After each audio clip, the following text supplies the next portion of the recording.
संस्थापकाय च धर्मस्य सर्वधर्मस्वरूपिणे अवतारवरिष्ठाय रामकृष्णाय ते नमः। जननीं शारदां देवीं रामकृष्णं जगद्गुरुं पादपद्मे तयोः श्रुत्वा प्रणमामि मुहुर्मुहुः। नमः श्रीयतिराजाय विवेकानन्दसूरये सच्चित्सुखस्वरूपाय स्वामिने तापहारिणे।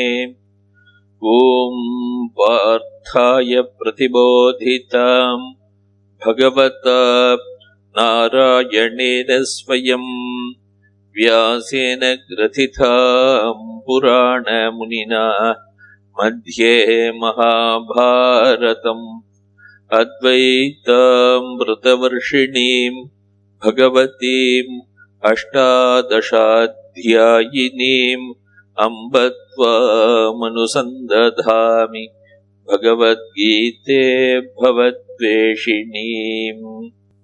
ஸ்ரீமத் பகவத்கீதையில இரண்டாவது அத்தியாயம் சாங்கிய யோகம்ங்கிறது பார்த்துட்டு இருக்கோம். ஸ்தித பிரக்ஞ லட்சணத்தை பத்தி அர்ஜுனன் கேள்வி கேட்டான். அதுக்கு பதிலாக கிருஷ்ண பரமாத்மா சொல்லிண்டே வரார். அந்த ஸ்தித பிரக்ஞன் எப்படிலாம் இருப்பார், அவருடைய செய்கை என்ன, இதெல்லாம் பத்தி சொல்லிட்டே வந்தார். அந்த ஸ்தித பிரக்ஞனா இருக்கணும் அப்படின்னா அதுக்கு என்னென்னலாம் வேணுங்கிறதையும் சொன்னார், என்னெல்லாம் இருக்கக்கூடாதுங்கிறதையும் சொன்னார். தியாயத்தோ விஷயான் பும்சா சங்கஸ்தேஷு உபஜாயத்தே சங்காத் சஞ்சாயத்தே காமஹா காமாத் க்ரோதோபிஜாயத்தே க்ரோதாத் பவதி சம்மோகா சம்மோகாத் ஸ்மிருதி விப்ரமஹா ஸ்மிருதி பிரம்ஷாத் புத்திநாசோ புத்திநாசாத் பிரணஷ்யதி அப்படிங்கறத சொன்னார். இதை செய்யக்கூடாது அப்படின்னு. விஷய சிந்தனை இருக்கக்கூடாது, வெளிப்பொருட்களை பற்றிய ஒரு சிந்தனை இருக்கக்கூடாது, இருந்தால் ஒருவன் அழிந்து போவான் அப்படிங்கறது சொன்னார். அப்ப எப்படி இருக்கணும் அப்படிங்கிறதுக்கு அடுத்த ஸ்லோகத்துல சொல்றார். ராகத்வேஷ வியுக்தைஸ்து விஷயான் இந்திரியைச்சரன்னு ஆத்மவஷ்யைஹி விதேயாத்மா பிரசாதம் அதிகச்சதி அப்படின்னு சொல்ற. விருப்புகள் இல்லாமல் என்ன கிடைக்கிறதோ அதை ஏற்றுக்கொண்டு தன்னை எப்போதும் தன்னுடைய கட்டுப்பாட்டுக்குள் வைத்திருக்கக்கூடிய ஒரு மனிதன் பிரசாதத்தை அடைகிறான். பிரசாதம்னு என்ன அர்த்தம் அப்படின்னா மனம் அமைதி அடைகிறதுக்கு பேர் பிரசாதம்னு பெயர். பிரசன்னதா அப்படின்னு எழுதுறார் ஆச்சாரியர் சங்கரர். தன்னில் தானாக நிலை பெற்று நிற்கக்கூடியது அது பிரசன்னதா அப்படின்னாக்க. அப்போது அந்த நேரத்திலே மனதில் ஒரு அமைதி, ஒரு கம்பீரம் கிடைக்கும், ஒரு சாந்தி ஏற்படுகிறது. அப்படி சாந்தி ஏற்படக்கூடிய மனம் எது இருக்கிறதோ அதுதான் பிரசன்னதான்னு பெயர். அப்படிப்பட்ட ஒரு பிரசன்னத்தை கிடைக்கிறது. அப்படி ஒரு அமைதி கிடைத்து விட்டால் அதுதான் ஞானத்தில் நிலைநிறுத்தல் அப்படிங்கறத அடுத்த ஸ்லோகத்துல சொல்றார். அமைதி கிடைத்து விட்டால் ஒருவனுக்கு எந்த விதமான துக்கமும் ஏற்படாது. அது சொல்றாரு, பிரசாதே சர்வதுக்கானாம் ஹானிஹி அஸ்ய உபஜாயத்தே பிரசன்ன சேதசோஹ்யாஷு புத்திஹி பரியவதிஷ்டதே அப்படின்னு சொல்றார். எப்பொழுது அந்த ஒரு பிரசாதம், பிரசன்னத்தை, மனதின் அமைதி, மனதின் அலைபாயாத ஒரு நிலை கிடைக்கிறதோ அப்பொழுது சர்வ துக்கானாம் ஹானிஹி எல்லா விதமான துக்கங்களும் ஒருவனுக்கு போயிடும். எத்தனையோ விதமான துக்கங்கள் ஒருவனுக்கு வாழ்க்கையில வருது, அந்த துக்கங்கள் எல்லாம் இல்லாமல் நீங்கி விடுகிறது. அஸ்ய யதேஹே அப்படிப்பட்ட ஒரு யதி, ஒரு ஞானி, அப்படிப்பட்ட ஞானிக்கு துக்கத்திலிருந்து ஒரு விடுதலை கிடைக்கிறது. அந்த துக்கத்திலிருந்து விடுதலைக்காகத்தான் எல்லாரும் முயற்சி செய்யறோம். இருக்கக்கூடியவர்கள் எல்லாரும் சந்தோஷமா ஆனந்தமா இருக்கணும் தான் நம்ம எல்லாரும் நினைக்கிறோம். எனக்கு எந்த விதமான துக்கமும் வரக்கூடாது அப்படிங்கறத நம்மளுடைய கோரிக்கை. எப்போதும் ஆனந்தமா நித்தியமும் ஆனந்தமா இருக்கணும் அப்படிங்கறதா நம்மளோட கோரிக்கை. அது நித்தியமான ஆனந்தம் எப்ப கிடைக்கும்? உலக பொருட்களிலிருந்து கிடைக்கவே கிடைக்காது அப்படின்னு சொல்லிட்டார். கிடைக்கவே கிடைக்காதுங்கிறத அடுத்த ஒரு ஸ்லோகத்தை சொல்ல போறார். சாந்தி கிடைக்கவே கிடைக்காது, ஒரு அமைதி கிடைக்கவே கிடைக்காது, ஒரு இன்பம் கிடைக்கவே கிடைக்காது அப்படின்னு சொல்லிட்டார். எப்பொழுது சாந்தி கிடைக்கும் அப்படின்னா, எப்பொழுது துக்கமற்ற நிலை வரும் அப்படின்னாக்க மனம் அமைதி அடையும் போதுதான் அப்படிங்கறத அதுக்கு சொல்றார். பிரசாதே சர்வ துக்கானாம் ஹானிஹி அஸ்ய உபஜாயதே. அப்படி யாருடைய மனம் அப்படி பிரசன்னத்தமா இருக்கோ, பிரசன்னத்தை அடைஞ்சிருக்கோ, தன்னில் தானாக நிலை பெற்று நிற்கின்றதோ, யாருடைய புலன்கள் அவனுடைய கட்டுக்குள் இருக்கின்றதோ, அப்படிப்பட்ட பிரசன்ன சேதசா ஹி ஆஷுஹு புத்திஹி பர்யவதிஷ்டதே அப்படின்னு சொல்றார். அப்படிப்பட்ட ஒருவருடைய புத்தி மிக விரைவில், மிகவும் சீக்கிரமாக தன்னில் தானாக நிலை பெற்று விடுகிறது. பர்யவதிஷ்டதே அப்படின்னு சொல்றார். ஆத்மாவிலேயே நிலை பெற்று நின்று விடுகிறது. ஆத்மஸ்வரூபேண ஏவ நிஷ்சலீ பவதி இத்யர்த்தா அப்படின்னு எழுதுறார் ஆச்சாரியர். ஆத்மா தன்னுடைய ஆத்மாவில் நிலை பெற்று நிற்கிறது அப்படின்னு என்ன அர்த்தம்?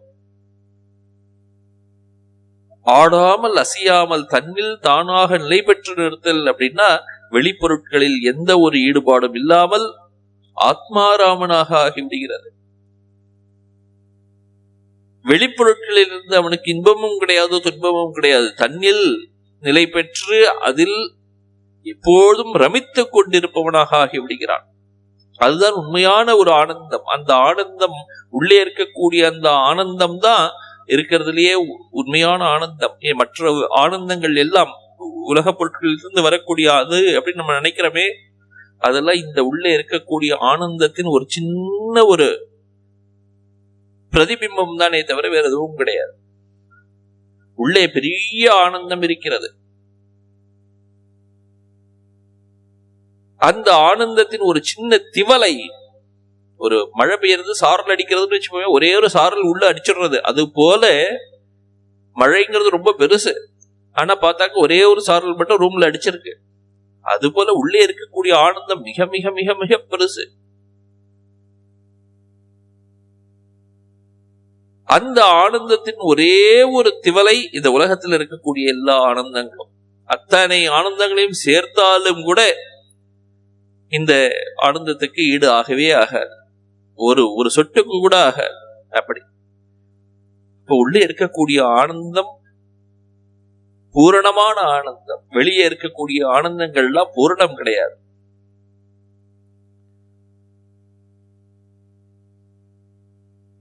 அப்படிப்பட்ட அந்த ஞானி தன்னுடைய விருப்பு விருப்பங்கள் எல்லாவற்றையும் விட்டு சாஸ்திரங்கள் கூறப்பட்டவற்றை மட்டும், அவற்றில் மட்டும் ஈடுபட்டு, சாஸ்திரங்கள் கூறாதவற்றை தவிர்த்து, எவ்வளவு தேவையோ அவ்வளவு பொருட்களை மட்டும் எடுத்துக்கொண்டு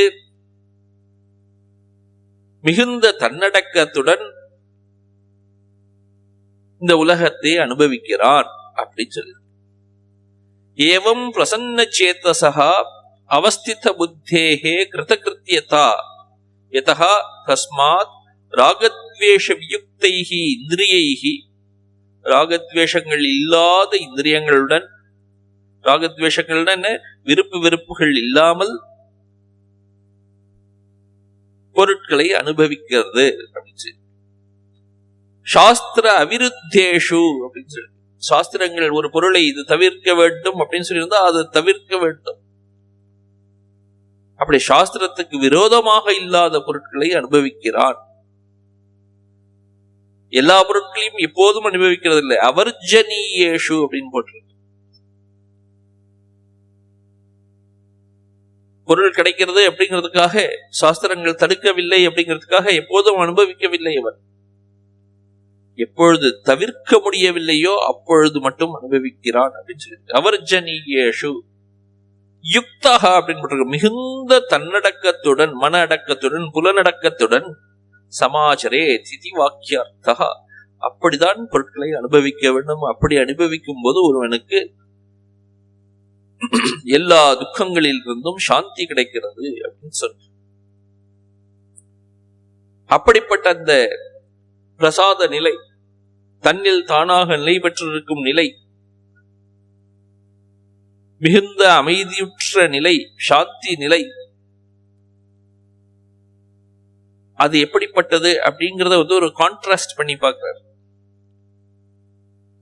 நிழலோட அருமை நமக்கு வெயில்ல தானே தெரியும்.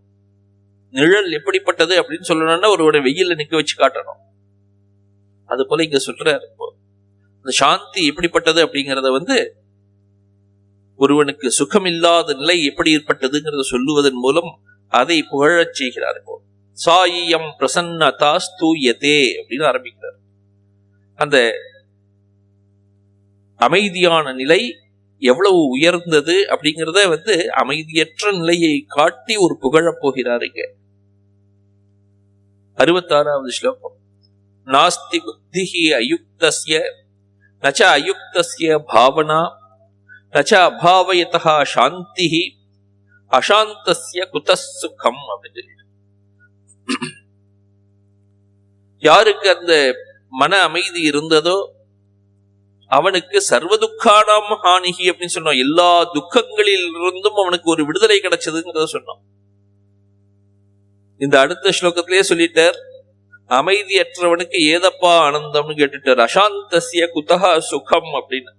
சுகம் எங்கேருந்து கிடைக்கும், ஆனந்தம் கிடைக்கிறது எங்கேருந்து கிடைக்கும் அப்படின்னு கேட்டுட்டார். அதுக்கெல்லாம் காரணம் என்ன அப்படின்னா, யுக்தனா இருக்கணும். ஒருவன் யுக்தனாக இருந்தான், யுக்தன்னு தன்னடக்கத்துடன் இருந்தால், புலநடக்கத்துடன் இருந்தால் அவனுக்கு எல்லா விதமான சாந்தியும் கிடைக்கும். அசாந்தஸ்ய குத சுகம் அப்படின்னு சொல்லியிருக்கு. அவன் அசாந்தனாக எப்போ ஆகிறான் அப்படின்னாக்க, அயுக்தனாக இருந்தால், எப்பொழுது அவன் தன்னடக்கம் இல்லாமல் இருக்கிறானோ அப்பொழுது அவன் அசாந்தனாக ஆகிறான், சாந்தி அற்றவனாக ஆகிறான் அப்படின்னு சொல்றார். நாஸ்தி புத்திஹி அயுக்தஸ்ய. அயுக்தன் அப்படின்னாக்க யாருடைய மனம் அடங்கவில்லையோ அவனுக்கு பெயர் அயுக்தன் அப்படின்னு பெயர். யுக்தகா அப்படின்னாக்க யாருடைய மனம் அடங்கி இருக்கிறதோ அவன் தான் யுக்தக. யாருடைய மனம் அடங்கவில்லையோ அவன் அயுக்தன். அசமாஹிதாந்தகரணகா அப்படின்னு எழுதியிருக்கார் ஆச்சாரியர். அயுக்தன் அப்படின்னாக்க யாருடைய மனம் அடங்கவில்லையோ அவனுக்கு பெயர் அயுக்தன் பெயர். அப்படிப்பட்ட அயுக்தனுக்கு தன்னுடைய ஆத்மாவை பற்றிய ஞானம் கிடையவே கிடையாது, இருக்க முடியாது. மனம் அடங்காமல் ஆத்ம ஞானம் ஏற்படாது.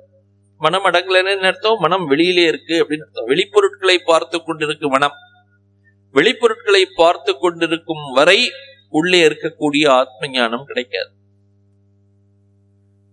வெளிப்பொருட்களை விட்டு மனம் எப்பொழுது உள்ளே திரும்புகிறதோ அப்போதுதான் ஆத்ம ஞானம் கிடைக்கும்.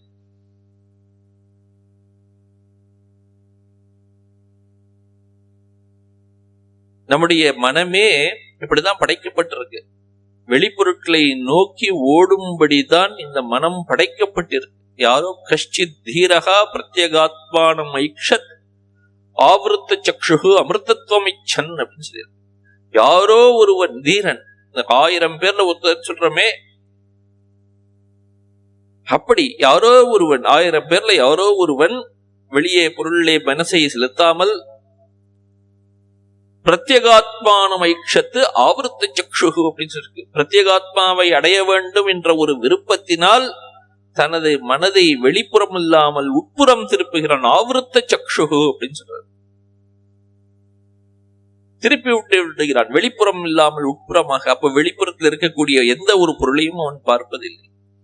அப்ப உட்புறமாக திருப்பினால்தான் அந்த ஆத்மஸ்வரூபம் கிடைக்கும்.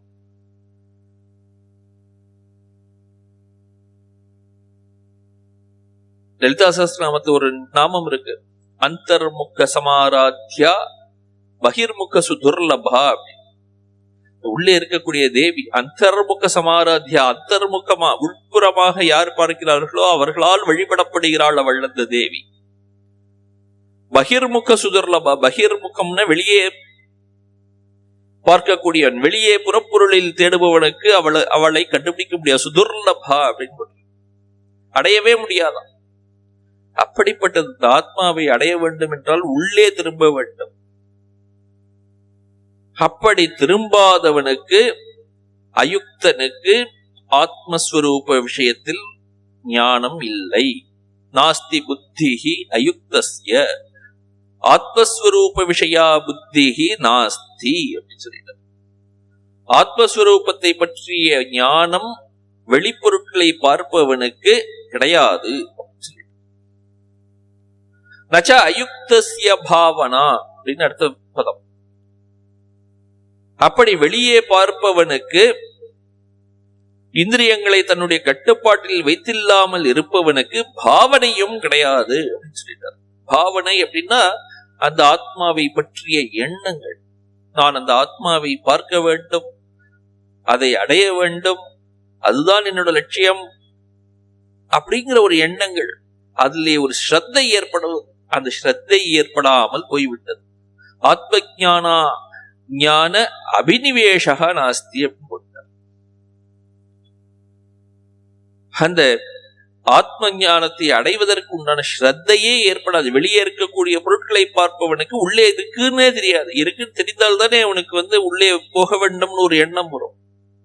இப்ப வெளியே இருக்கக்கூடிய பொருட்களை பார்ப்பவனுக்கு உள்ளே செல்ல வேண்டும் என்கிற எண்ணம் கூட ஏற்படுவதில்லை அப்படின்னு சொல்லிட்டார். அப்படி எண்ணம் ஏற்படாதவனுக்கு சாந்தியும் இல்லை அப்படின்னு சொல்லிட்டார். நச்ச அபாவயதா சாந்தி. அப்படி உள்ளே செல்ல வேண்டும் என்ற எண்ணம் இல்லாதவனுக்கு ந சாந்தி, சாந்தியே இல்லை அப்படின்னு சொல்லிட்டார். அசாந்தஸ்ய குத சுகம் அடுத்து ஒரு கேள்வி கேட்டார். அப்படி சாந்தி இல்லாதவனுக்கு எங்கிருந்து ஆனந்தம் கிடைக்கும், சுகம் கிடைக்கும் அப்படின்னு கேட்டுட்டார். அசாந்தஸ்ய குத சுகம். இந்திரியாணாம் ஹி விஷய சேவா திருஷ்ணாதக நிவృத்திஹி யா தத் சுகம். சுகம்னா என்ன அர்த்தம்? வெளியே சென்று, மனம் வெளியே சென்று பொருட்களை அனுபவிக்கிறது, பொருட்களை அனுபவிக்கும் ஆசை கொள்கிறது, அதனால் வெளியே செல்கிறது. அப்படி செல்லாமல் பொருட்களிலிருந்து திருப்பி கொண்டு வருவது எதுவோ அதுதான் சுகம். பொருட்களை நோக்கி ஓடுவது சுகம் இல்லை. மனம் சாதாரணமா வேகமா பொருட்களை நோக்கி ஓடுறது. வேகமா ஓடுறதுன்னு அர்த்தம் பெரிய மலையிலேருந்து கீழே இறங்குறதுன்னு அர்த்தம். மலைக்கு மேல ஒரு தேர் இருக்குன்னு வச்சுப்போம். அது கீழே இறங்கும் போதுதான் வேகமா ஓடும். மனதை மீண்டும் உட்புறமாக திருப்பி கொண்டு போறது அப்படிங்கிறது ஒரு பெரிய அப்ஹில் டாஸ்க்னு சொல்லுவோம். நம்ம கடினமான காரியம். மலை ஏறுவது போன்ற ஒரு கடினமான காரியம் அது. மேலே செல்வது, உள்ளே செல்வது என்பது மிகவும் கடினமான காரியம். பொருட்களை நோக்கி ஓடுவதுங்கிறது வெகு சுலபமாக வாய்க்கக்கூடிய.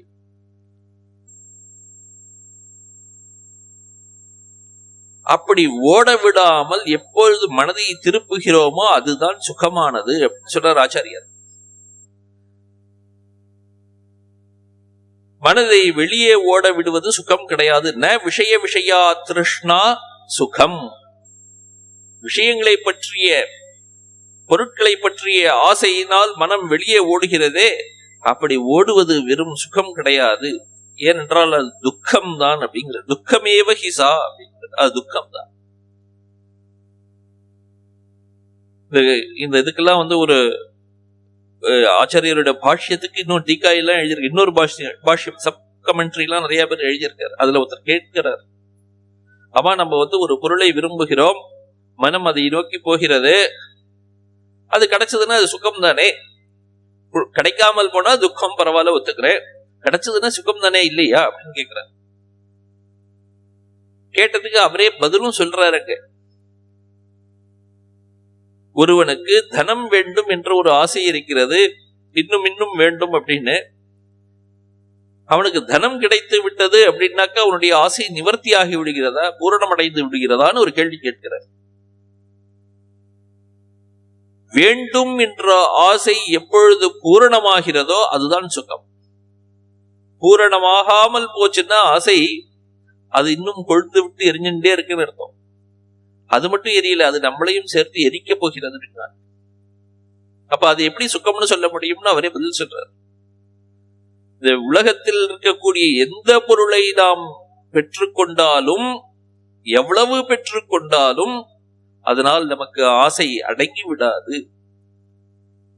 ந ஜாத்து காமஹா காமானாம் உபபோகேன சாம்யதி ஹவிஷா கிருஷ்ணவர்த்ம இவ பூயேவ அபிஜாயதே அப்படிங்கிற.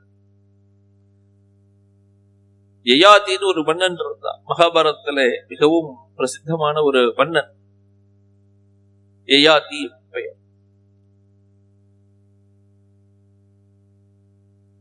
ஏதோ ஒரு நிகழ்ச்சியினாலே அவன் தன்னுடைய இளமையை தன்னுடைய இழக்க வேண்டிய நிலைமை ஏற்பட்டு விட்டது. பிறகு அவன் தன்னுடைய இளமையை தன்னுடைய புத்திரனிடமிருந்து பெற்றுக் கொள்வான். 10,000 வருடங்கள் இளமையாக இருப்பான். 10,000 வருடங்கள் இந்த உலகப் பொருட்களை அனுபவித்துக் கொண்டிருப்பான். உலகத்தை அனுபவிக்கணுங்கிறதுக்கு தான் அவனுக்கு ஒரு இளமை தேவைப்பட்டது.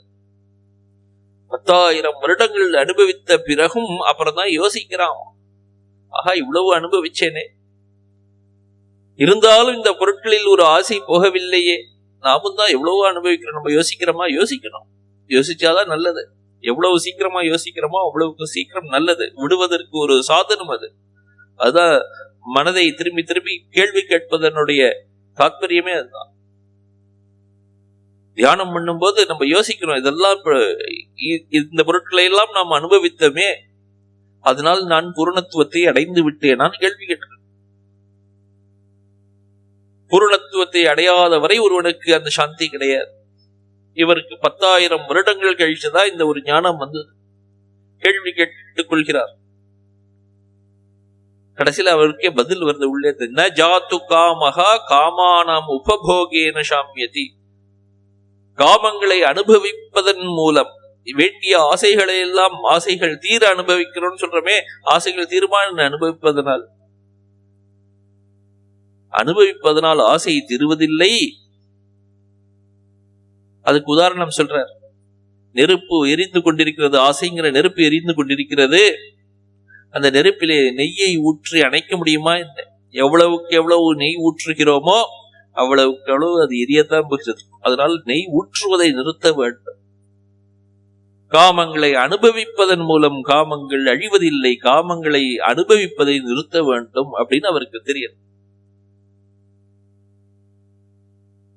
அது ஒரு பெரிய ஞானம். அந்த ஞானம் நமக்கு வந்துடுதுனாக்க உடனே அவருக்கு அந்த இடத்துல வெளியே போகின்ற மனதை நிறுத்தி உள்ளே கொண்டு வர வேண்டும்ங்கிற ஒரு எண்ணம் வந்துடும். அதுதான் ஸ்ரத்தைன்னு பேர். உடனே திரும்பிடும். ஒரு மனிதனுக்கு வாழ்க்கையில ஒரு திருப்பு முனைன்னு சொல்றமே, இதுதான் திருப்பு முனை. உண்மையிலேயே வெளியே சென்று கொண்டு சம்சாரத்தில் ஈடுபட்டு கொண்டிருந்த ஒரு மனிதன் சம்சாரத்திலிருந்து தப்பிக்க வேண்டும்ங்கிற ஒரு எண்ணம் எப்பொழுது ஏற்படுகிறதோ அதுதான் திருப்புமுனை. அப்போதுதான் அவன் முமுக்ஷுவாக ஆகிறான், மோட்சத்தை விரும்புகிறான். மோட்சத்தை விரும்பி விட்டானே ஆனால் அதன் பிறகு அவனுக்கு அதுக்கு உண்டான, இதை செய்தால் இது கிடைக்கும், இது கிடைக்கும், இது கிடைக்கும் அப்படின்னு ஒண்ணு ஒண்ணா திரும்பி கொண்டு வந்துட்டே இருப்பான். அப்ப முதல் டேர்னிங் பாயிண்ட் அங்கதான் வருது. அதுதான் சொல்லியிருக்க நச்ச அபாவைதா சாந்திஹி அப்படின்னு. இந்திரியாணாம் ஹி விஷய சேவா திருஷ்ணாதா நிவృத்திஹி யா தத் சுகம் ந விஷய விஷயா திருஷ்ணா சுகம் துக்கமேவசாஹி. அது துக்கம் தான், சுகம் கிடையாது. விஷயத்தில் மீது இருக்கக்கூடிய ஆசை ஒருவனுக்கு சுகத்தை கொடுக்காது, துக்கத்தை தான் கொடுக்கும் அப்படின்னு சொல்றாரு. அது மட்டும் இல்லை, ந திருஷ்ணாயாம் சத்யாம் சுகசிய கர்த்த மாத்திரம் அப்படி உபபத்தியதே. இந்த இதுக்கு மொத்தமா என்ன அர்த்தம் அப்படிங்கறத சொல்றார். இந்த 2 லைன்ல இருக்கிற ஸ்லோகத்துக்கு ஒரே லைன்ல பதில் சொல்றார். ந திருஷ்ணாயாம் சத்யாம் சுகசிய கர்த்த மாத்திரம் அப்படி உபபத்தியதே அப்படிங்கிறார். அந்த திருஷ்ணை, அந்த ஆசைகள் இருக்கும் வரையில் சுகம் என்பது ஒன்று ஒரு வாசனைக்கு கூட இருக்காதான். கந்த மாத்திரம் அப்படி உபபத்தியதே அப்படிங்கிறார். சுகம்ங்கிறது ஒரு பேச்சுக்கு கூட இல்லை அந்த இடத்துல அப்படின்னு சொல்லி.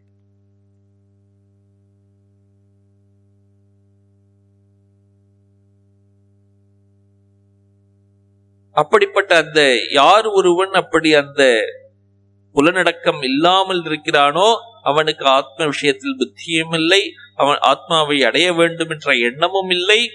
அப்படி எண்ணம் இல்லாதவனுக்கு சாந்தி இல்லை, சாந்தி இல்லாதவனுக்கு சுகம் இல்லைன்னு சொல்லியாச்சு. இன்னொரு இதுவும் சொல்றாரு அடுத்த ஸ்லோகத்திலே, இப்படி மன அடக்கம் இல்லாதவனுக்கு ஏன் இந்த ஆத்ம விஷயத்தில் புத்தி இல்லை, ஆத்ம விஷயத்தை பற்றிய ஒரு எண்ணங்கள் இல்லை, அவனுக்கு என்ன ஆகிறது, ஆத்மாவை பற்றி அறிய விருப்பம் இல்லாதவனுக்கு என்ன ஆகிறது அப்படிங்கிறது இந்த இடத்துல சொல்றார் அடுத்த ஸ்லோகத்துல. இந்திரியாணாம் ஹி சரதாம் யன்மனோனு விதீயதே ததஸ்ய ஹரதி பிரக்யாம் வாயுர் நாவமிவம் பசி. வெளிப்பொருட்களை பற்றி கொண்டு புலன்கள் ஓடுகின்றன. அதை பார்த்த உடனே, ஏதோ ஒரு பொருளை பார்த்த உடனே புலன்கள் ஓடுகின்றன, அதுக்கு பின்னாடி மனசும் ஓடுறது.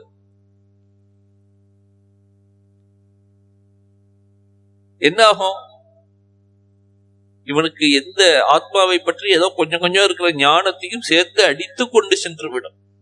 ஏதோ கொஞ்சம் யாரிடமோ கேட்டிருப்பான் ஆத்மாவை பற்றி, உள்ளே இருக்கு அப்படின்னு யாரையோ ஒரு பேச்சு வாக்குல கேட்டிருக்கான்னு வச்சுப்போம். அப்படிப்பட்ட ஒரு எண்ணத்தை கூட, அவனுக்கு தெரிந்த விஷயத்தை கூட மறக்க செய்து புலன்கள் அவனை வெளியே இழுத்து சென்று விடுகின்றன. அதனால் தன்னடக்கம் இல்லாதவன் அழிவை தேடிக்கொள்கிறான், இருக்கக்கூடிய ஞானத்தையும் இழந்து நிற்கிறான் அப்படின்னு சொல்றது இந்த மந்திரம். இந்திரியாணாம் ஹி சரதாம் யன்மனோனு விதீயதே ததஸ்ய ஹரதி பிரக்யாம் வாயுர் நாவம் இவாம் பசி. அதுக்கு ஒரு உதாரணம் சொல்றார். பகவத்கீதையிலே உதாரணம் இருக்கு. ஒரு பெரிய கடல்ல ஒரு கப்பல், ஒரு சின்ன படகு போய்கொண்டிருக்கிறது. அப்போது ஒரு பெரிய ஒரு சுழல் காற்று வருதுன்னு வச்சுப்போம். அந்த படகுக்கு என்ன கதி கிடைக்கும்? அதே கதிதான் இந்த மனுஷனுக்கு கிடைக்கிறது, அவனுடைய ஞானத்துக்கு கிடைக்கிறது அப்படிங்கிறார். அவனுடைய ஞானம் ஏதோ ஒரு கேள்வி கேட்டது ஞானம், உள்ளே இருக்கு ஆத்மா இருக்கு அப்படின்னு ஏதோ கேள்வி கேட்டுட்டான். யார்த்தையோ சொன்னதை கேட்டு அவனுக்கு ஒரு ஞானம் வந்தது. அத்தகைய ஞானத்தையும் அடித்து சென்று விடுகிறது, வெளிப்புறமாக அவனை இழுத்து கொண்டு சென்று விடுகிறது. எப்படி அந்த படகு கடலிலே முழுகி நஷ்டமடைந்து விடுகிறதோ அது போன்று இவனும் சம்சாரம் என்ற ஒரு ஆற்றிலே, அந்த பெரிய சமுத்திரத்திலே முழுகி தன்னுடைய வாழ்க்கையை இழக்கப் போகிறான் அப்படின்னு அர்த்தமாச்சு. யாரு? இந்திரியாணாம் ஹி சரதாம் அப்படின்னு இருக்கு. யார் தன்னுடைய இந்திரியங்களை பிடித்து கொண்டு ஓடுகிறார்களோ அவர்களுக்கு இப்படி நடக்கப் போகிறது. இந்திரியாணாம் சரதாம் ஸ்வஸ்வ விஷயேஷு பிரவர்த்தமானானாம். ஒவ்வொரு இந்திரியங்களும் ஒவ்வொரு விஷயங்களை நோக்கி செல்கின்றன. கண் பார்க்கக்கூடிய பொருட்களை நோக்கி செல்கிறது, காது கேட்கக்கூடிய விஷயங்களை நோக்கி செல்கிறது, மனத்தை நோக்கி நமது நாசி செல்கிறது. இப்படி ஒவ்வொரு புலன்களும் ஒரு பொருளை நோக்கி ஓடுகின்றன. அந்த புலன்களை நோக்கி ஓடுகின்ற இந்திரியங்கள், புலன்களை தொடர்ந்து மனமும் ஓடுகிறதுன்னு வச்சுப்போம். அனுவிதீயதே, மனஹா அனுவிதீயதே அப்படின்னு சொல்லி பல பொருட்களை நோக்கி புலன்கள் ஓடுகின்றன. அப்படி பல பொருட்களை நோக்கி மனமும் ஓடுகிறது பின்னாடியே. இந்திரிய விஷய விகல்பேன பிரவருத்தம் மனஹா. அப்படிப்பட்ட மனமானது, மனம் கொண்ட ஒருவன் அது என்ன செய்கிறது அப்படின்னா, அஸ்ய யதேஹே பிரக்யாம் ஹரதி. இந்த ஒரு ஞானியுடைய ஞானத்தை அது அழித்து செல்கிறது. எத்தகைய ஞானத்தை? ஆத்ம அனாத்ம விவேகஜாம் பிரக்யாம் நாஷயதி.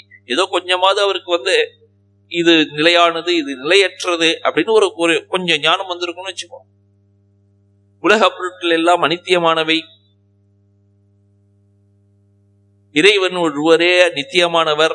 அந்த இறைவன் எல்லோருள்ளும் இருக்கிறார், ஆத்மாவாக இருக்கிறார். என்னுள்ளே இருக்கக்கூடிய அந்த ஆத்மா தான் எல்லோருள்ளும் அந்த ஆத்மாவாகவே இருக்கிறது. அந்த ஆத்மா ஒன்றே ஆனவர், அந்த ஆத்மா தான் பிரம்மம். இப்படிப்பட்ட ஒரு ஞானம், எந்த ஞானம் உள்ளே இருந்ததோ, ஆத்மா அனாத்ம விவேகத்தினால் ஏற்பட்ட ஒரு ஞானம், அந்த ஞானத்தை அடித்து செல்கிறது. ஏது? வெளியே உள்ள பொருட்களை நோக்கி ஓடணும் அப்படிங்கும் போது அது எப்படிப்பட்ட பொருள் என்பதை அவன் கவனிக்க தவறுகிறான். விவேகம் அப்படின்னாலே டிஸ்கிரிமினேஷன் பெயர். இதுவா அதுவான்னு ஒரு பகுத்தறியக்கூடிய ஒரு விவேகம். பகுத்தறிந்து எது சரியோ அதை எடுத்துக்கொண்டு எது தவறோ அதை விட வேண்டும். அதுக்குதான் உண்மையான பகுத்தறிவின் பெயர். விவேகம் அப்படின்னா பகுத்தறிவின் பெயர். உலகப் பொருட்கள் எதுவும் நித்தியமற்றவை, இறைவன் மட்டுமே நித்தியமானவர். இதுதான் உலகப் பொருட்களை பற்றிய ஒரு பகுத்தறியும் ஞானம். இந்த ஒரு ஞானம் இருந்தால் உலகப் பொருட்களை நோக்கி மனம் ஓடாது. இவன் மனம் ஓடுகிறது அப்படின்னா இந்த ஞானம் இல்லைன்னு அர்த்தம். அதுதான் சொல்லிட்டார், இந்த ஞானத்தை அடித்து செல்கிறது அது அப்படிங்கிறார். ஆத்ம அனாத்ம விவேகஜாம் பிரக்ஞாம் நாஷயதி அப்படின்னு சொல்லிட்டார். அதுக்கு உதாரணம் என்ன? கடலிலே இருக்கக்கூடிய படகு. வாயுகு நாவம் இவ அம்பசி உதகே ஜிகமிஷதாம் மார்காத் உத்ருத்ய உன்மார்கே யதா வாயுகு நாவம் பிரவர்த்தயதி ஏவம் ஆத்ம விஷயாம் பிரக்ஞாம் ஹிருத்வா மனஹ விஷய விஷயாம் கரோதி அப்படிங்கிறார். எப்படி கடலிலே இருக்கக்கூடிய படகை காற்று, புயல் காற்று, அந்த சூறாவளி காற்று அதை ஒரு சுழற்றி அடித்து எங்கேயோ ஒரு இடத்துல முழுகடித்து செய்து விடுகிறதோ, அதே போன்று ஆத்மாவை பற்றிய ஞானத்தையும் கூட இந்த மனமானது, வெளிப்பொருட்களை நோக்கி ஓடுகின்ற மனமானது அப்படி அழித்து விடுகிறது அப்படின்னு சொல்றார். அப்போ என்னாச்சு? யாருடைய மனம் அவனுடைய கட்டுப்பாட்டிற்குள் இருக்கிறதோ அவனுக்கு ஞானம் கிடைக்கிறது, பிரசாதம் கிடைக்கிறது. பிரசாதம் என்றால் அந்த பிரசன்னத்தை கிடைக்கிறது, அமைதி கிடைக்கிறது. அதன் மூலம் துக்கங்களுக்கெல்லாம் ஒரு முற்றுப்புள்ளி ஏற்படுகிறது. ஞானத்தில் அவன் நிலை பெற்று நின்று விடுகிறான். அதற்கு பிறகு அவனை அழிக்க முடியாது. யாருடைய மனம் அவனுடைய கட்டுப்பாட்டிற்குள் இல்லையோ அவனுக்கு ஆத்ம விஷயத்தை பற்றிய ஒரு ஞானம் இல்லை. ஆத்மாவை அடைய வேண்டும் என்ற ஒரு ஆசையும் ஏற்படுவதில்லை. அவனுக்கு மிஞ்சுவதெல்லாம் சாந்தியற்ற நிலை. சாந்தியற்ற நிலையில் இருப்பதனால் அவனுக்கு சுகமும் இல்லை. வெளிப்பொருட்களை நோக்கி ஒருவன் மனதை செலுத்தினானே ஆனால் அவனுடைய ஞானம் முற்றிலுமாக அழிந்து விடுகிறது. எப்படி படகை சூறாவளி அழித்து விடுகிறதோ அதே போன்று அவனுடைய ஞானமும் ஆசை என்ற சூறாவளியால், அடங்காத மனம் என்ற ஒரு சூறாவளியால் அழிக்கப்படுகிறது. இதுதான் இத்தனை ஸ்லோகங்களோட பொருள். இந்த ஸ்லோகம் முதல்ல ஆரம்பிச்சது எததோஹ்யபி கௌந்தேய அப்படின்னு ஆரம்பிச்சோம். எததோஹ்யபி கௌந்தேய புருஷஸ்ய விபஷ்சிதா இந்திரியாணி பிரமாதீனி ஹரந்தி பிரசபம் மனஹா அப்படின்னு ஆரம்பிச்சோம். ஒரு மனிதன் மிகுந்த முயற்சி செய்து கொண்டிருந்தானுமே ஆனாலும் கூட அவனுடைய புலன்கள்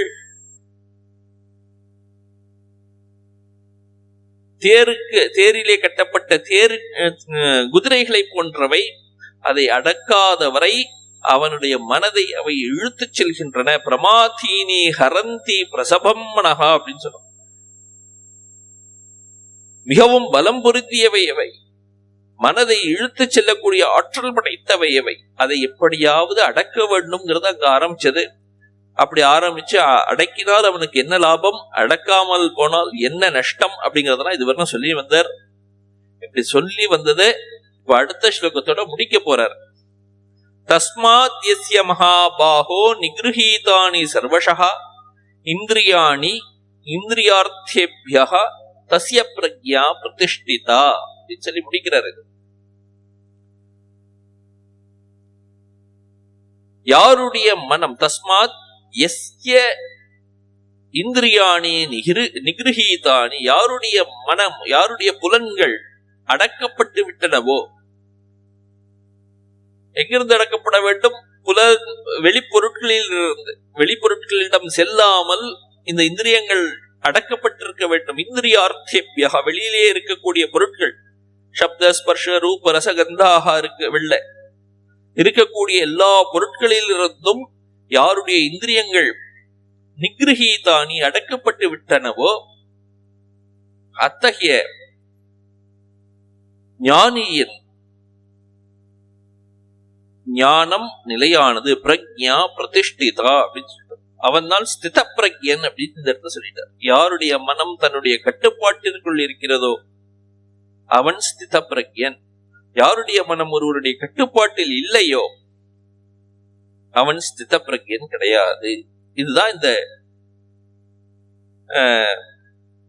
68வது ஸ்லோகம். தஸ்மாதிஸ்ய மகாபாஹோ நிகிருஹீதானி சர்வஷஹ இந்திரியாணி இந்திரியார்த்தேபியா தஸ்ய பிரக்யா பிரதிஷ்டிதா என்ற இந்த ஸ்லோகத்தோட ஒரு பொருள். இதுவரையில் ஸ்தித பிரக்யனுடைய எல்லா விதமான நிலைகளையும் சொல்லி, அதை அடைவதற்கான வழியையும் சொல்லி, அதை அடைவதற்கு உள்ள தடங்கல்கள் தடைகள் என்னெல்லாம் இருக்குங்கிறதையும் சொல்லி, அதை கடப்பதற்கு உண்டான பொருட்களையும் வழிகளையும் சொல்லி வந்திருக்கார். இதுக்கப்புறம் இன்னொரு கராலரி மாதிரி ஒரு சைடு டாபிக் ஒன்னு எடுக்க போறாரு. இந்த ஸ்லோகத்தை சொல்றதுக்கு 2 நாள் ஆகும். இன்னைக்கு ஆரம்பிப்போம், அடுத்த வகுப்புல பார்க்கலாம் இன்னொரு தடவை.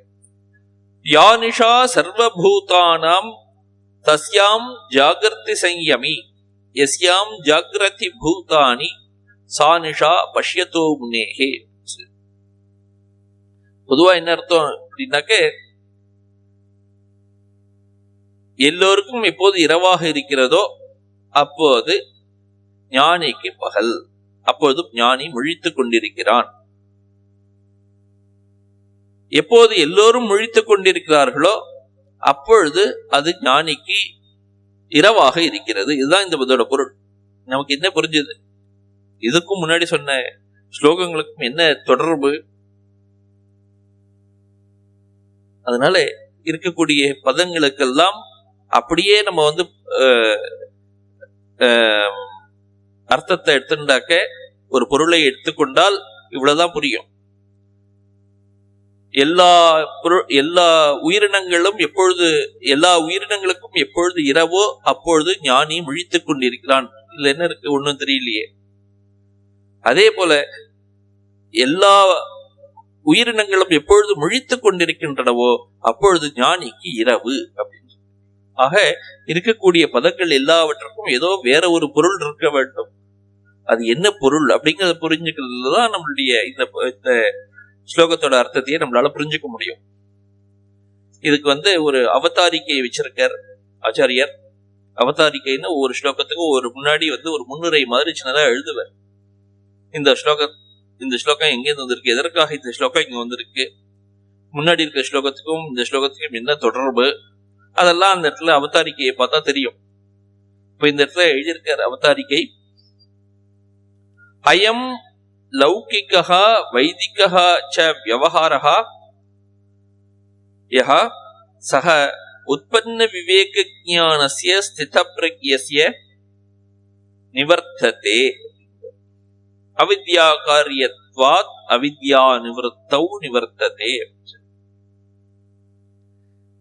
உலகத்தில் இருக்கக்கூடிய செயல்கள் பலவிதமானவை.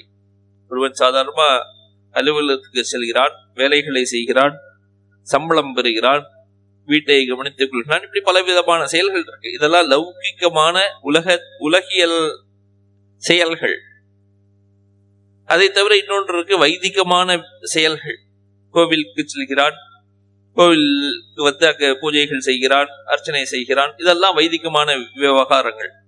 இப்படி ஒருவனுடைய செயல்களை 2ஆக பிரிக்கலாம். ஒன்று சாதாரண செயல்கள், இன்னொன்று வைதிகமான செயல்கள். இப்படி இந்த 2 விதமான செயல்கள் இருக்கின்றன. ஞானிக்கு இதெல்லாம் இருக்கா அப்படின்னு ஒரு கேள்வி. இந்த செயல்களை செய்ய வேண்டும் என்றால், எந்த செயல்களை செய்ய வேண்டும் என்றாலும் 3 பொருட்கள் தேவை. நான் அப்படின்னு ஒண்ணு வேண்டும். நான் இருக்கிறேன், செய்கிறேன், இது செய்யப்படும் பொருள். நான் படிக்கிறேன், இந்த புஸ்தகம் படிக்கப்படும் பொருள். நான் படித்தல் என்ற ஒரு செயல், படிக்கப்படும் புஸ்தகம். இது 3ம் வேண்டும். செய்பவன், செய்யப்படும் பொருள், அந்த செயல். இப்படி நான் இந்த புஸ்தகத்தை விட வேறானவன், இந்த செய்யும் செய்கையை விட வேறானவன், இப்படியெல்லாம் ஒரு வேறுபாடுகள் இருந்தால்தான் ஒரு செயலை செய்ய முடியும். இருப்பது எல்லாம் ஒன்றாக இருந்தால் எந்த ஒரு செயலும் நடக்காது, செய்ய முடியாது. இப்ப வேறுபாடுகள், பேதங்கள், பேதங்கள் எங்கு இருக்கிறதோ அங்குதான் செயல்கள் இருக்க முடியும். பேதங்களே இல்லாத ஒரு நிலையில் எந்த ஒரு செயலும் நடைபெறவே முடியாது. பேதங்கள் எப்போ இருக்கும்? நான் வேறு இது வேறு என்ற ஒரு எண்ணம் இருக்கும் வரை பேதங்கள் இருக்கும். அதுதான் பேதமே, அந்த எண்ணம் தான் பேதமே. நான் வேறு இது வேறு என்ற எண்ணம் எப்போது வரும்? நானும் இதுவும் ஒரே பொருளால் ஆனவை, நானும் பிரம்மம் இதுவும் பிரம்மம் அப்படிங்கிற ஒரு எண்ணம் இல்லாத வரை, அந்த ஒரு ஞானம் ஏற்படாத வரை இருக்கும். அப்ப அஞ்ஞான நிலையில் இருக்கும் வரை பேதங்கள் இருக்கும். எப்பொழுது பிரம்மஞானம் ஏற்பட்டு விட்டதோ இருக்கக்கூடிய எல்லாவற்றிலும் நீக்கமர அந்த இறைவனே நிறைந்திருக்கிறான், என்னில் உறையும் அந்த இறைவன் எங்கும் உறைந்திருக்கிறான் அப்படிங்கிற ஒரு எண்ணம் ஏற்பட்டு விட்டால் அவன் தான் ஞானி. அவன் எல்லாவற்றையும் அந்த இறை வடிவமாகவே பார்ப்பான், இறை ரூபமாகவே பார்ப்பான். அவனுக்கு இரண்டாவதுங்கிற எண்ணமே கிடையாது. அப்படி இரண்டாவது என்ற எண்ணமே இல்லாத ஒரு ஞானிக்கு எந்த ஒரு செயலும் செய்யவும் முடியாது. அப்போ ஒரு செயலை ஒருவன் செய்கிறான் அப்படின்னாலே அவன் அஞ்ஞான திசையில் இருக்கிறான் அப்படின்னு அர்த்தமாச்சு. அத்வைத்தத்தில் ஒருவன் நிலை பெற்ற இரண்டாவது அப்படின்னு சொல்லக்கூடியது, அத்விதீயம் அப்படின்னு சொல்லக்கூடியது கூட இரண்டற்றது அப்படின்னு சொல்லக்கூட முடியாது அவனால. பாவம், ஒன்று அப்படின்னு நம்ம ஏதாவது ஒன்றை கொண்டால்தான் அதை இரண்டாவதுன்னு சொல்ல முடியும். இங்க என்னென்னலாம் இருக்கு, நாற்காலிகள் இவ்வளவு இருக்கு, எத்தனை 1 2 3 எண்ணலாம். ஏன்னா இதை ஒன்று, இதை விட வேறானது 2, இதை விட வேறானது 3 அப்படின்னு நம்மளால எண்ண முடியும். அப்போ ஒரு பொருளை விட வேறானது அப்படின்னு சொல்லும் போது அதே மாதிரி பொருள் இரண்டாவதாக இன்னொன்று இருந்தால் அதை இரண்டாவதுன்னு எண்ணலாம். இங்க இருக்கக்கூடிய இந்த புஸ்தகம், முதல் புஸ்தகம், இதை விட வேறானதாக இன்னொரு புஸ்தகம், இங்கே ஒரு முதல் புஸ்தகம், இரண்டாவது புஸ்தகம், மூன்றாவது புஸ்தகம்னு எண்ண முடியும். ஆனால் இருக்கக்கூடிய ஆகாயத்தை எண்ண முடியுமா? இதை விட வேறானது இந்த ஆகாயம்னு சொல்ல முடியுமா? என்ன, இது ஒன்றாவது ஆகாயம், இது இரண்டாவது ஆகாயம்னு எண்ண முடியுமா? முடியாது.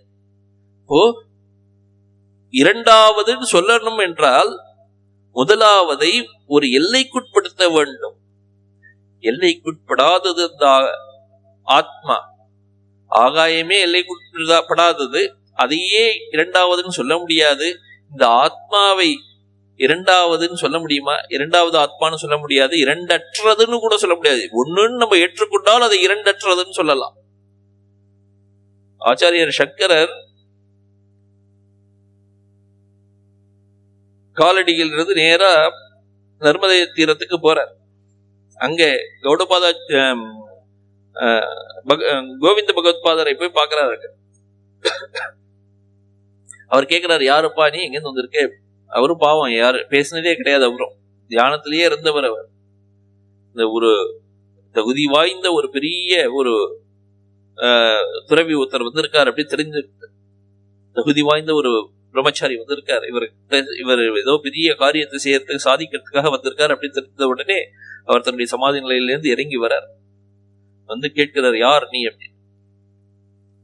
நான் யாரு, இங்கிருந்து கேரளால இருந்து வந்திருக்கேன், காலில இருந்து வந்திருக்கேன், என் பேர் சங்கரன்னு பேரு,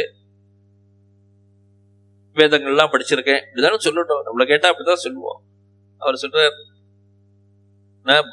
இந்த நான் பஞ்சபூதங்கள் நான் எதுவும் கிடையாது, சிவானந்த ஸ்வரூப சிவோகம் சிவோகம் சிவோகம்.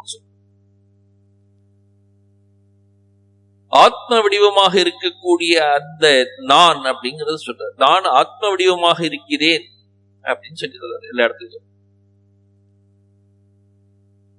கடைசியில் அது சொல்றார், நச்ச ஏக்கம் ததன்யத் த்விதீயம் குதஸ்யாத் அப்படின்னு ஒரு கேள்வி கேட்கிறார். இந்த ஒன்றாக இருக்கிறேன் அப்படின்னு கூட என்னால சொல்ல முடியாது. ஆகாயம் ஒன்றுன்னு சொல்ல முடியுமா? இரண்டாவதுன்னு ஒன்று இருப்பதாக இருந்தால் இதை ஒன்றுன்னு நம்ம ஏற்றுக்கொள்ளலாம். நச்ச ஏக்கம், அதை ஒன்றுன்னு கூட சொல்ல முடியாது. அப்படிப்பட்ட ஆத்மாவை ததன்யத் த்விதீயம் குதஸ்யாத், இரண்டாவதுன்னு சொல்வதற்கு வாய்ப்பில்லாததுனால அதை ஒன்றுன்னு கூட சொல்ல முடியாது. அதுதான் பேதமற்ற நிலை, எல்லாவற்றையும் ஒன்றாக பார்ப்பது. இரண்டாவதுங்கிறதுக்கு ஒரு ஒரு இதுவே கிடையாது, காரணமே கிடையாது. இரண்டு என்பதை எண்ணுவதற்கே காரணம் கிடையாது. இரண்டாவது இருந்தால் ஒரு வேலையை செய்ய முடியும். நான் இந்த பொருளை பார்க்கிறேன் அப்படின்னா நான் வேறாக இருக்க வேண்டும், அந்த பொருள் வேறாக இருக்க வேண்டும், இரண்டாவதாக ஒரு பொருள் இருக்க வேண்டும். அப்படி இரண்டாவது ஒரு பொருள் இருந்தால்தான் ஒரு வேலை நடக்கும், பார்த்தல் அப்படிங்கிற ஒரு வேலை நடக்கும். இப்ப இரண்டற்ற நிலை அந்த பிரம்மஞானிக்கு இருக்கு.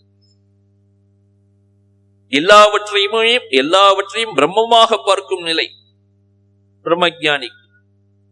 அப்படி எல்லாவற்றையும் பிரம்மமாக பார்க்கிறான் அப்படின்னா தானும் பிரம்மமாக ஆனால்தான் முடியும். இந்த கிருஷ்ணருடைய வாழ்க்கையில பார்த்தா கோபிகைகள் எல்லாரும் நினைச்சிட்டு இருந்தார்களா, ஆஹா கிருஷ்ணன் நம்ம கூட தான் இருக்கிறான் அப்படின்னு ஒரு கொஞ்சம் கர்வம் வந்துதான். வந்த உடனே கிருஷ்ணர் மறைஞ்சு போயிட்டார் அங்கே. அதுக்கப்புறம் இவர்கள் எல்லோரும் அழுகிறார்கள், தேடுகிறார்கள், அங்கு இங்கு எல்லா இடத்தையும் தேடி கடைசியில தாங்களே ஒருவருக்கு ஒருவர் கிருஷ்ணர் போல் நினைத்துக் கொண்டு, கிருஷ்ணர் இருப்பதாக நினைத்துக் கொண்டு மனதிலே ஒரு கற்பனை, ஒரு பாவனையை ஏற்படுத்திக் கொள்கிறார்கள். அப்பொழுது தாங்களே கிருஷ்ணராக ஆகிவிட்டது போன்று அவர்களுக்கு தோன்றியது. இப்போ எதை பற்றி நினைக்கிறோமோ அதுவாகவே ஆகிவிடுவோம். பிரம்மத்தை பற்றி நினைத்தால் நாமும் பிரம்மமாக ஆகிவிடுவோம். பிரம்மத்தை அறிந்தால் பிரம்மஞானி பிரம்மமாகவே ஆகிறான். பிரம்மவித் பிரம்மைவ பவதி சொல்றது உபனிஷதம். அப்போ இரண்டற்ற நிலையை அவன் அடைந்து விடுகிறான். அதற்கு பிறகு அவனுக்கு செய்கைகள் கிடையாது. இரண்டற்ற நிலை அப்படிங்கிறது மிக உயர்ந்த நிலை. சாதாரண மனிதர்களுக்கு அது புரியாது. அது உயர்ந்த நிலை. அது அந்த நிலை புரியாத நிலை, கண்ணை கட்டிய நிலை போன்றது. அந்த நிலையை பற்றி ஒருவர் நமக்கு எடுத்து சொன்னாலும் புரியாது. எல்லாம் ஒரு இருள் மயமாக இருக்கும்.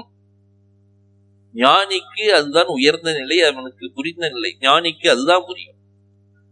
நமக்கு சாதாரணமாக இருக்கக்கூடிய இந்த பல பொருட்கள், பல விவகாரங்கள், செயல்கள் இதெல்லாம் இருக்கே, அது ஞானிக்கு புரியாது. ஞானிக்கு அது இருள் போன்றது. நமக்கு எது இருளாக இருக்கிறதோ அது ஞானிக்கு புரிந்த நிலை. ஞானிக்கு எது இருளாக இருக்கிறதோ அது நமக்கு புரிந்த நிலை. அதுதான் இந்த ஸ்லோகம் சொல்றது. யா நிஷா சர்வபூதானாம் தஸ்யாம் ஜாகிரதி சையமி யஸ்யாம் ஜாகிரதி பூதானி சா நிஷா பஷ்யத்தோ முனேஹே அப்படின்னு சொல்றது. இந்த நம்ம சொன்ன போல இந்த ஒரு ஸ்லோகத்தை முடிக்கிறதுக்கு இன்னும் ஒரு வகுப்பு முழுமையாக தேவைப்படும்.